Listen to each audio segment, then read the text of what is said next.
So I've seen that you guys are making plant-based protein basically, and you guys can do a variety of plant-based protein from seafood to meat. Okay. And I find that um, yeah, I have question around that, like how Sure. does it fit in with like cultured meat, and how does it fit into? Recommendation. Okay. Well, just on that topic, since you asked, so there is sort of three schools of thought. One is the plant based, the original plant based, and the other is the cultured meat, and the next one, the final one, is the precision fermentation based, so Mm, biomass fermentation. They all have their pros and cons. We just happen to have our expertise already in place for plant-based meat. So that for us is a low-hanging fruit, and we've done the R&D already. So we are kicking off with that. That's what we have. I mean, personal belief-wise, I believe in plant-based meat the most. Ultimately, if you grow it from precision fermentation or cultured meat, it is still animal protein at the end of the day. yeah. And while you are able to circumvent, you're able to mitigate climate issues, animal sufferings, but at the end of the road, you're still going to end up with animal protein, which to many people, including myself, we will still choose plant-based, the original protein, Yeah. over animal protein, no matter how it came about. Yeah. I So read yeah, that's my that's my personal take. Yeah, I read in an interview with you that you turned vegetarian after going fishing. Oh, so you okay? So I don't have to explain that story to you. That's thank God. No, please elaborate though. Yeah, I'd love to learn more and how it led to what you're doing now. Well, that was my light bulb moment, right, in 1998. Before that, I knew nothing. I still don't know much now, but I knew nothing back then. So once I turned, then I had the next 25 years to really thought about my own action and how I came about, how my behavior changed, how I saw the light, and how I can help more people to see the light. Oh, look, this is my perceived truth. This is the truth that I believe in. I'm not 100% sure it's correct, but this is what I think makes sense. So I'm hoping to inspire more people to see this sense that I'm seeing, right? Mhm. So the secret I discovered that the secret to solving all universal problem is kindness. It's very Mm, simple. So mm, how do I inspire more kindness into everyone's everyday decision making, big and small? So obviously, the company is going to be called Kindness, no matter what we do. We just happen to start with food because that's how I started, and I think this is the most urgent matter, mm, as most is where the most suffering is in this world. So uh, somehow, as a bonus, by removing this suffering, you are also dealing with the climate issue and the health issue and the zoonotic diseases, or the avian flus, the swine flu, all can be solved with one simple decision by going plant based. mm. So So okay, this is great. Yeah, it helps not just animals but also people in terms yeah, of but that is not something that we started with from. yeah. It's Mm, a bonus.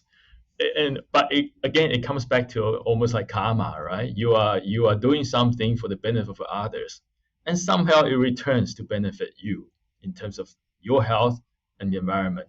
It's quite funny. I'll just say it's coincidence. I'll just say it's a coincidence.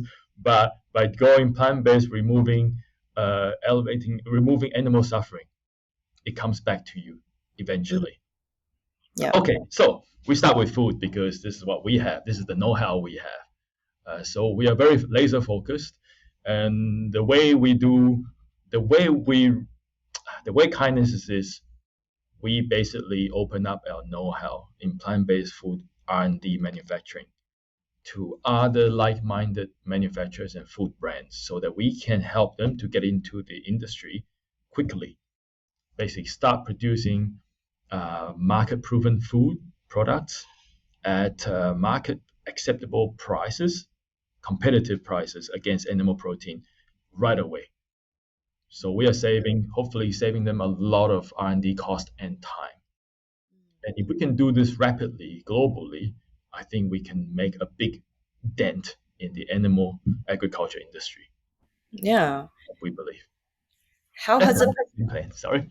Oh, sorry. How has it been like trying to form these brand partnerships? What sort of Okay, it depends on who I'm talking to. So if I'm talking to the big QSR brands like the let's say the KFCs and McDonald's, they're slow because they are still predominantly looking very much at the bottom line, nothing else, the bottom line. So if your product is going to detract from their bottom line, it's going to eat away their margin, even just by a little, they're not really willing to listen. They are not there, they're not quite ready to do it for I guess for the bigger, greater goods. They're not quite ready yet. If somehow you can produce them, give them a product ingredients that give them the same profit margin, okay, then you have a big chance. You have a big chance. Then the next question they will be asking: Are we too early, Mike?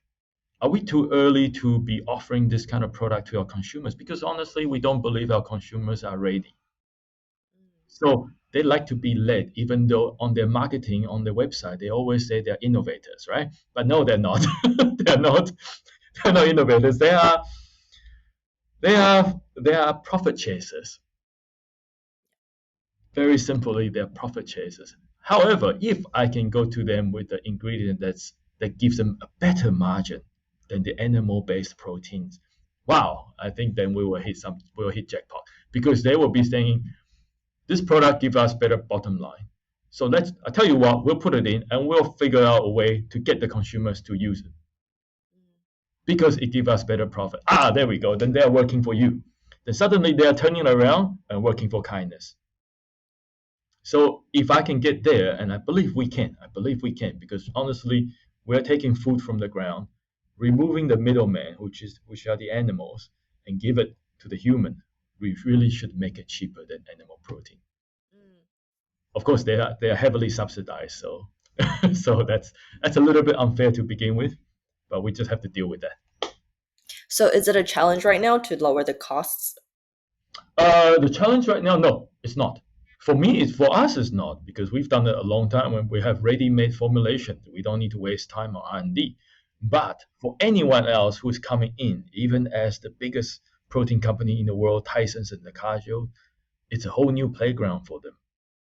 They still have to invest in the equipment, in the talents, and time to get product, what we call the version one, generation one product onto the market. And it takes time to get market traction, market feedback before they iterate onto the next product. So all our product usually has typically gone through 5, 10, 20 iterations over the last 20 years. So we are taking that and sharing with the world in what I believe is the best way forward. Um, Again, the question that you asked before about, so I mentioned QSR, but then again, you have other users such as schools, international schools in Bangkok. They are quite open and they adopt quickly. They adopt quickly. Yeah, it's different. The different users, you have to use different tactic, different approach. Yeah, I'm sure schools would be quite receptive to this sort of um, Because they don't make money from the canteen. that too. Yeah.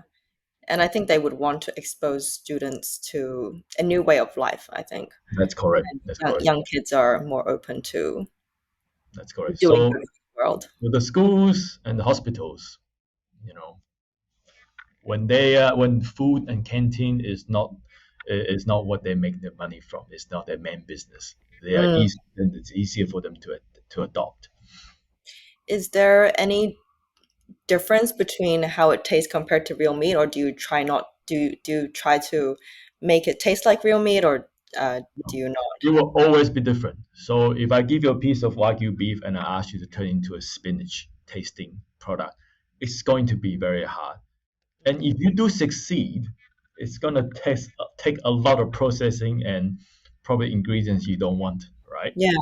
So why are we doing that? We don't need to. So I'll tell people, look, for example, the product we have showcasing with the pizza stores, the pepperoni.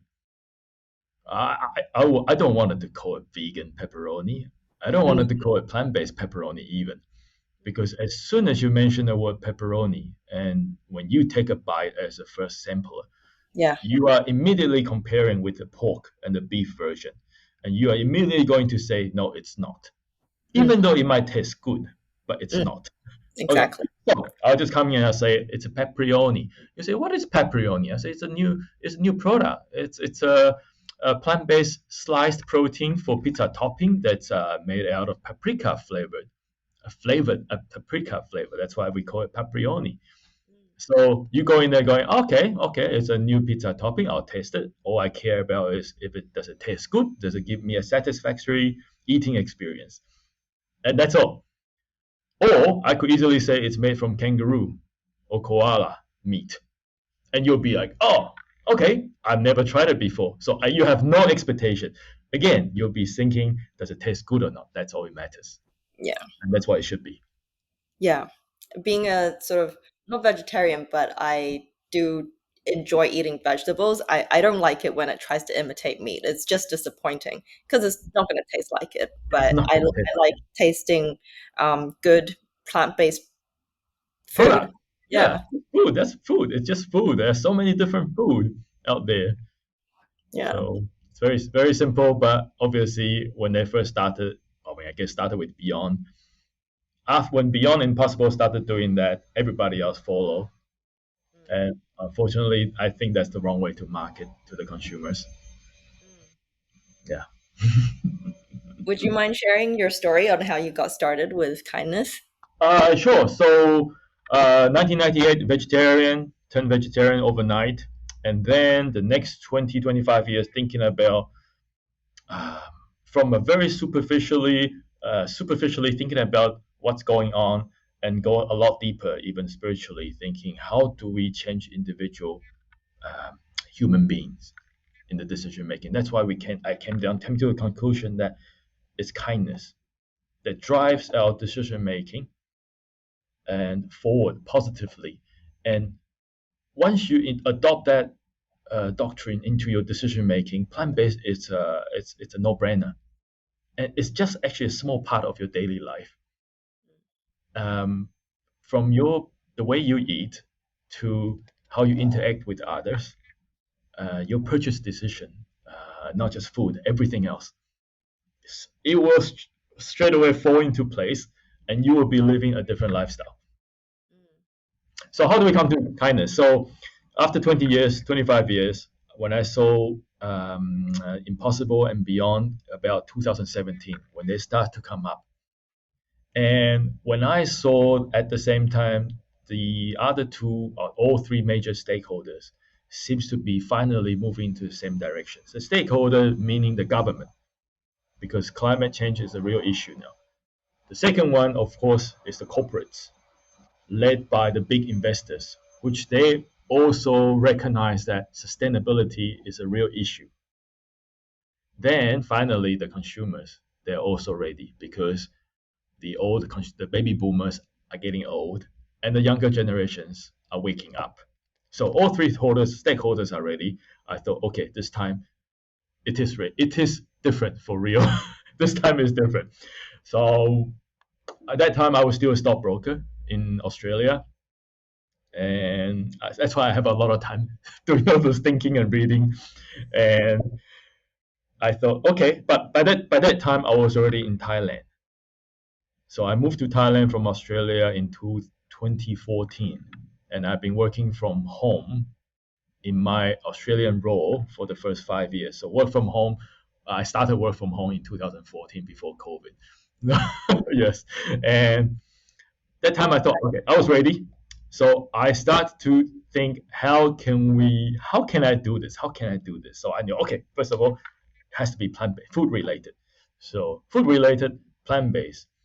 I have no know-how. I came from a mechanical engineering and financial background. No food know-how. The only thing I know about food is what I eat. So luckily, being a Taiwanese, I knew that we had all the know-how, the most advanced know-how in plant-based food production in Taiwan. Mm, And with a few friends here, three friends, so four of us here in Thailand, I formed a team initially. Uh, Actually, the name was going to be called Be Kind, but the lawyer suggested that there's a company in US called the Kind Snacks. Oh, They already registered. They subsequently got taken over by Mars for $5 billion a couple of years ago. He said, "You're gonna have some issue with the Kind patent." I said, "Okay, the trademark. Let's not touch that. Let's just change it to kindness then." And in 2019, I went to Taiwan. I sort of cold emailed, approached all the leading plant-based food manufacturers in Taiwan, and only one company replied me. So I went there to visit them. They're a young team, and they were one of the leading plant-based food manufacturers in Taiwan. The C team, or the team, we talked about my vision. They were sort of 50-50 in the beginning. They actually wanted to raise money instead and come to Thailand and build a newer, bigger factory. So replicate what they were already doing in Taiwan on a much bigger scale in Thailand.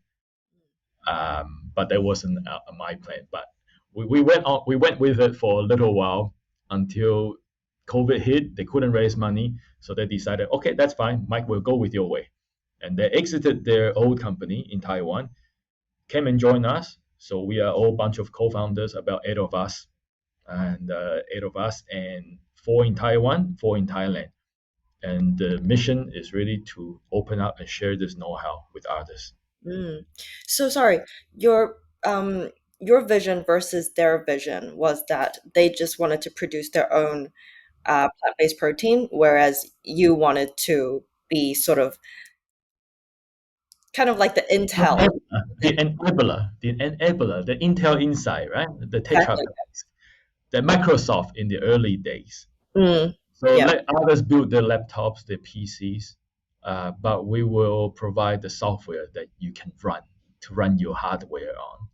And Yeah. we'll share with you affordable way, cheaply, because we want to populate the world with PCs, right? We Exactly. want to have a PC on every desk. Yeah. Yes, Yeah. kind of a thing. Yeah. That, Very, that, very innovative, I think. it's it's unique because typically as humans goes, if you have know-how like ours, not even 300, let's just say 5 or 3, you're not going to share. You're trying to keep it to yourself and maximize value and production out of it as long as you can. But we don't have time for that, I think. Not in Yeah. this lifetime anyway. Mm. What sort of challenges did you face when pitching this vision? Pitching the vision, obviously, to people like my co-founders, it was very challenging. It took me about a year and a half, 2 years to really convince them. Because initially, of course, they wouldn't want to let go. Yeah. They know how valuable that know-how is. Right. So that's difficult. Then pitching it to potential investors, I guess. Potential investors, especially potential investors with portfolio companies already in this space. Some might see it as a threat. Politely speaking, we are disrupting. Yeah. But I really don't see that. I never thought of it that way. I thought if I could grow the plant-based audience from the current 1% to 10% tipping point, there is so much, the market is so big for everyone to prosper. The market is so big. There's no fight. There won't be any fighting until we get to maybe 80%, 90%, which I don't even know if it's possible in this lifetime. So, Yeah. So it'll be good for these investors to have another plant-based food company on their portfolio, right? And but so you'll be saying, if I fund you, it's conflict of interest because you could take your know-how to an unbranded OEM co-manufacturer or another brand, a startup brand, and you can leapfrog my portfolio company with very little effort. The $10 million I've already sunk into this A, Company B, trying to build a brand, took us 10 million just to come up with 3 SKU. And here you are, you're going to throw away, you're going to give away your 5, 10 SKUs to many companies out there, creating mushroom like of other startups with a lot less investment. Right. I see. Yes, that's that's a difficulty. Founders, initial co-founders, potential investors, wow, and the consumers. Oh, wait, not the consumer. The consumers are not too bad. The clients, the Yeah. QSRs, that could be difficult. Mm. Difficult. Um, what sort of lessons have you learned? Some important lessons that you've learned through this journey? Important lessons. Wow, there are quite a few. I'm just trying to think about the real important ones. I think, like you, first lesson is you have to jump in and do it. The Aussie saying is what you never know if you never go. That is very true. You have to just jump in and do it. Jump in and do it. Have a good plan. Have a general idea, but know that things change all the time. So you just gotta keep iterating. Be adaptable, be flexible. For me, the biggest lesson so far, because I'm fundraising right now, the biggest lesson so far is I should have started building up my investor network a lot earlier on. A lot earlier on. I left it quite late. I only started raising, really actively reaching out in August. But Mm, knowing that a lot of the investors, you should be speaking to them since August last year. I should have been. I should have been. It's quite unrealistic to expect someone that you've just met in August to invest in you by November, isn't it? mm, Yeah. So mm, I don't have an excuse. I can just say that I was really busy trying to grow kindness. So I sort of failed to see that, to work on that. That is mm. one big. So which then it causes me to having to put in extra effort for probably little result over the last 2 3 months, because that trust hasn't been built yet. Right. Yeah. Would you say that it was you were also perhaps you felt that there was not enough traction for kindness at that point? That's why you You or you know, didn't have enough but then time. again, you see what the other startups are doing. They have much less traction than us. I Mm, mean, all R&Ds are done, right? right. A lot of funds startups are raising money to start R&D, but Mm, actually we've had our R&D done. I see. I was probably a little bit overconfident in the sense that we will be able to find investors in a short amount of time once we have the traction. I see. But actually, you should do it concurrently. Mm, You should do it concurrently. So if you ask me, if I go back in time, this is something I would change. interesting. Yes, that's Yeah. probably the most difficult part. The Yeah. lesson that I learned. I have been delaying any sort of fundraising too. I've been applying to grants here and there, but it's very, very time consuming. And yeah, Full don't, time job, full yeah, time job. But that's part of the planning, and you start early. Even just a simple email so that they register in their mind that Ruby exists. mm, In 6 months' time, I hear from Ruby again, and in 6 months' time, Ruby is raising. Okay, but there is some kind of trust. This is not a cold email anymore. right. Yeah, that makes sense. I didn't do that. So yeah. Now we all know. Yeah, no, it's no. Every VCs who's received my cold email, they know. It's the first Yeah, time they heard from me. yeah, cool. That's a You challenge. also mentioned that like you're interested in looking for marketing and PR and sort of networking. Like those are sort of things that would help kindness. Like, Those are the things that I expect the VCs to bring. right? Yeah. VCs at the end of the day, other than their money and I guess expertise in certain industry, usually tech, some are actually founders and exited, so they do possess a lot of experience.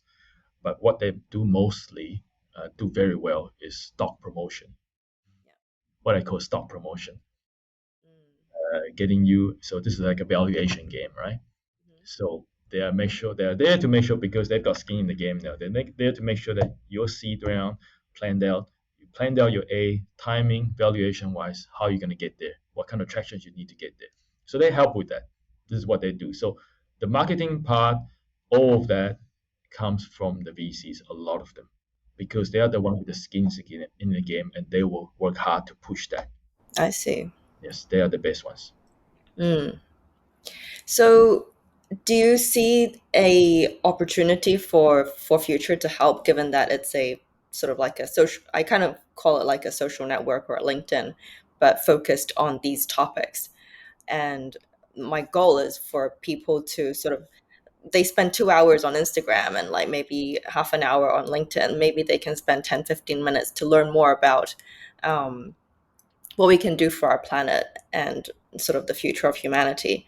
And yeah, get more people to just pay attention and then learn about these stories, and then perhaps that would inspire them and motivate them to contribute in any way or manner. Maybe Okay. they network, or maybe they work in PR and they can like do some help. Okay. Yeah. The just the first thing you say, 20 minutes on LinkedIn and 2 hours on Instagram. I really don't believe that. I think the other way around. Or maybe I'm the wrong audience. I really Depending. don't believe that. I think people like you and me, I don't think we spend 2 hours on Instagram. We spend 2 hours on LinkedIn easy a week, Mhm. Yeah. easily.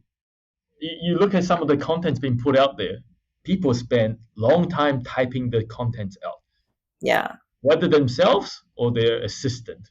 Mhm. You know, it's curated. It's curated content.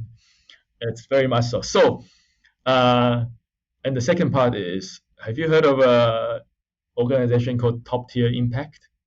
No, I haven't. Okay, I've only joined recently in August. I joined for the with the agenda to find investors, right? But what you're talking about reminds me a lot about them, what they are doing, and I think the people that you're looking for, a lot of them are in there. This is a Mm. global group. This is a global group. It's called Top Tier Impact. Uh, to join, you have to be interviewed anyway, so they will see your suitability. But I think if I can get in, and you definitely have no problem for at least for what you're trying to do, trying to achieve for future. Mm. I see. For us, um, we we pretty much we are very I'll say this, we are very low cost, we're very lean as a startup. We have no physical office. We have minimal spend. Most of the spend is on uh, personnel salaries. Um, we hardly have any marketing because we are really B2B. So most of the startup efforts are spent on business development, BD, B2B business development, and maybe at most we do exhibitions, events, attending events in Singapore, maybe. So far, we haven't gone out of Thailand yet. So all the events, 6 of them so far, has been in Thailand so far. Um, so we're very lean. So for us to join any, I guess, pay or not to pay, for us to be subscribing to any kind of service, at the moment, if we do, it will most likely be going to exhibition and events. Why do we do that? Because we want to raise brand and product awareness. Simply put, by raising that awareness, we potentially could meet buyers, buyers from people like Sodexo, who we just signed up recently, as well as Thai Airways. So people like that, when you have buyers from Thai Airways or Sodexo going to events like that, eventually they might run into us, taste our food, and we might get a foot in the door. Yeah. That's how we get in. And those are the place where we invest. Those are the events where we invest our Mm. dollars. Mm. Sorry, why do you need to go through top tier impact to get into exhibitions? Oh no, top tier impact has nothing to do with the exhibition. Top tier impact, when I mention top tier TTI, is more for you, for Okay. futures, because you are really looking at people who sort of we share the similar values, right?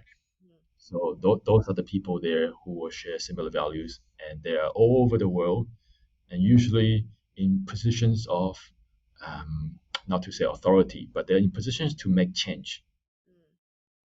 They're change makers, you know.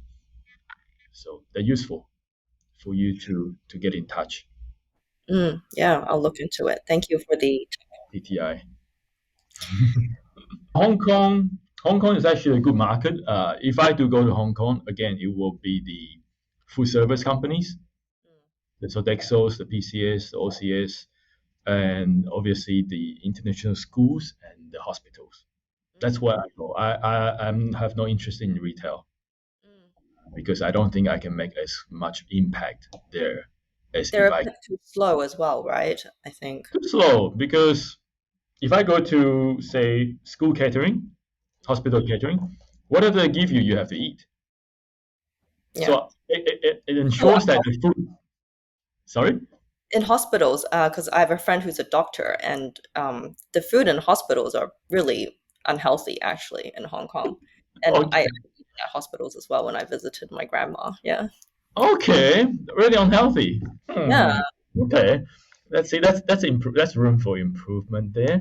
Yeah. So if we can go in there, introduce more plant-based protein, I think it helps I think so. definitely. And then whenever they serve you, you have nothing else to eat. You have to eat what they give you. So it ensures that the impact is there. Yeah. Impact is there. And also Hong Kong people, especially the older generation and women, I think a lot of them are they like to eat a lot of plant-based food or vegetables. Okay. So the older female, Older female. That's quite different too. See, every country is different. You see, Mm, I cannot say the same about Thailand. You know, it's definitely the younger generation. mm. Besides, you guys have a great company there, isn't it? Well, a big company, Green Common. Green common, yeah. Yeah. I think there is a market in Hong Kong that's growing. Okay. Well, I hope maybe one day our product will make it there in Yeah, time. I hope so too. Soon, I hope. And and I guess really keep. You just started. You are just started. Yeah, So the tip I just gave you is engage investors early. got it. I will. Something I didn't do. So engage them early. Always feel like you're always pitching. You know, you're always pitching. And get into if you can get into TTI, I think there will be quite a lot of leads for you there. A lot of leads. Mhm. Yeah, for now. Cool. Thank you very much for all your advice and sharing I your don't know story. about advice. I'll just say it's opinions and experience. Okay. I haven't made it yet, so I can't say it's advice. You've made it much farther than I have, so Oh, we'll see about that. Yeah, we'll just do what we can to make the world a better place. yeah, yeah, It's really simple. It's really yeah. simple. Think with kindness. Act with kindness.